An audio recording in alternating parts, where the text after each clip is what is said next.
Welcome to my channel.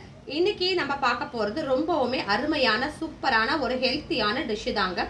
இது ஒரு சட்னின்னு சொல்லலாம், இல்ல துவையல்னு சொல்லலாம். என்ன அப்படின்னு பாக்குறீங்க அப்படின்னா, மணத்தக்காளி கீரை விதையில வந்து ஒரு சட்னி பண்ணியிருக்கேன். கீரையில பண்ணல, மணத்தக்காளி கீரை விதை இருக்கு பாத்தீங்கன்னா, அந்த விதையில ஒரு அருமையான சட்னிங்க.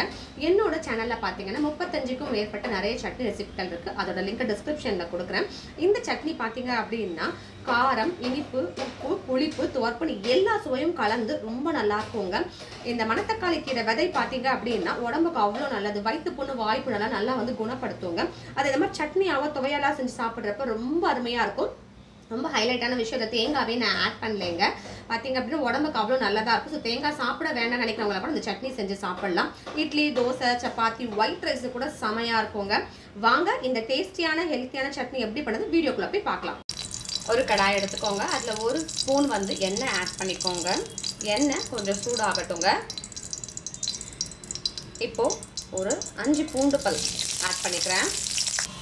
பூண்டு நல்லா செவந்த ஆரம்பிச்சிருச்சுங்க. இப்போ இந்த ஸ்டேஜில் பார்த்தீங்கன்னா ஒரு 5 சின்ன வெங்காயம் நான் ஆட் பண்ணியிருக்கேங்க. இதையும் நல்லா வதக்கிக்கலாம். நம்ம வெங்காயம் நல்லா வதங்க ஆரம்பிச்சிருச்சு. இந்த ஸ்டேஜில் ஒரே ஒரு கொத்து கருவேப்பிலை ஆட் பண்ணிக்கலாம். இதில்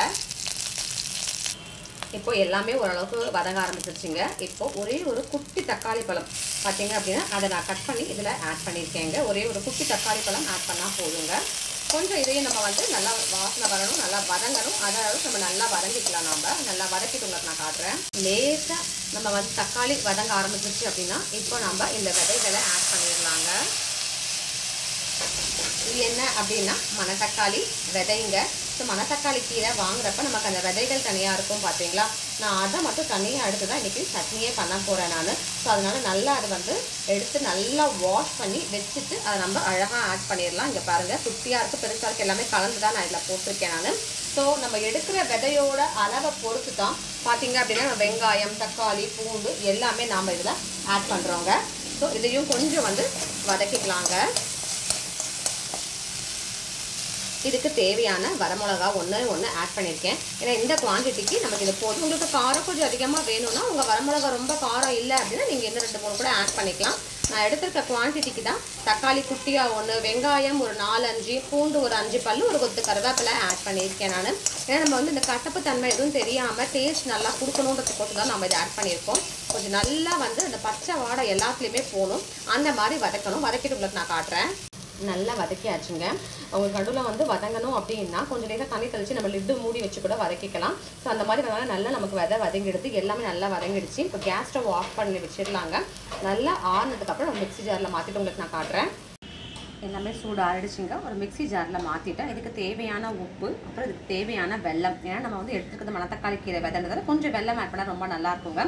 இப்போ ஃபஸ்ட்டு ஒரு ரன் கொடுத்துட்டு தண்ணி தேவைன்னா கொஞ்சமாக விட்டு நல்லா சட்னி மாதிரி அரைச்சிட்டு உங்களுக்கு நான் காட்டுறேன்.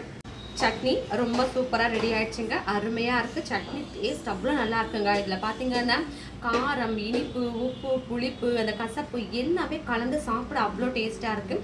ஒரு பவுலில் மாற்றிட்டு இந்த தாளிச்சு மட்டும் வச்சுட்டேங்க. இது வந்து இட்லி, தோசை, சப்பாத்திக்கு, ஏன் ஈவன் வந்து ரைஸு கூட பசஞ்சு சாப்பிட்லாம். அந்த அளவுக்கு டேஸ்ட்டான ஒரு அருமையான துவையல்னு சொல்லலாம், சட்னின்னு சொல்லலாங்க. உடம்புக்கு அவ்வளோ நல்லதுங்க. வயிற்று புண்ணு, வாயு புண்ணு இருந்தது அப்படின்னா நம்ம கண்டிப்பாக இந்த மாதிரி விதையை கூட நம்ம யூஸ் பண்ணி பண்ணுறப்ப ரொம்ப ஹெல்த்தியாக இருக்குங்க. என்னோட சேனலில் பார்த்தீங்க அப்படின்னா 35க்கும் மேற்பட்ட நிறைய சட்னி ரெசிபிஸ் இருக்குது. ஸோ அதோட இதுவும் நான் ஆட் பண்ணுறேன். அதோட லிங்க் வந்து டிஸ்கிரிப்ஷனில் கொடுக்குறேன். பாருங்கள். இன்னும் அருமையான ஹெல்த்தியான ஈஸியான ரெசிபிக்கு என்னோட சேனல் சப்ஸ்கிரைப் பண்ணிக்கோங்க. தேங்க்யூ.